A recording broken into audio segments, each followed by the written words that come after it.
কথা কৈ কিনে আছে আৰু কিমান তাৰিখে কেতিয়া বনাই দিব কৈছে, বুধবাৰে বনাই দিব বোলে। গাইজ আপোনালোকে মোৰ চাইকেলটো বনোৱা চাব, যদি চাবস্ক্ৰাইবটো কৰি থ'ব। ব্লগ বনাওঁতে ইয়াত অকণ ৰাতি হৈ গ'ল, আপুনি চাব পাৰিব।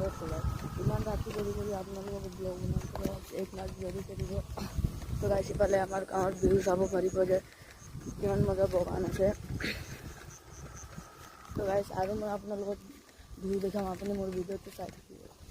মোক একটা ডাউট লাগিলে যে আপুনি কিবা ভাবি আছে চাগে, কি ভাবি আছে এইটো কমেণ্টত ক'ব দে। এতিয়া মই কৈ আছোঁ যে মই কেলৈ গৈ আছোঁ, আপুনি এইটোৱে ভাবি আছিলে চাগে মই ইমান ৰাতি ইমান কেলৈ ঘূৰি আছোঁ। তো গাইজ এতিয়া আমাৰ বাইদেউ টিউশ্যনত গৈছে না, তাতেই ল'ব গৈ আছে, বাইদেউকে ল'ব গৈ আছে। তো গাইজ আপুনি আমাৰ চেনেলটো ছাবস্ক্ৰাইব কৰি ল'ব, তেতিয়া এনেকুৱা ভিডিঅ' ভাল মানে অকণ ফানি চানি পাই থাকিব আৰু মাজে মাজে।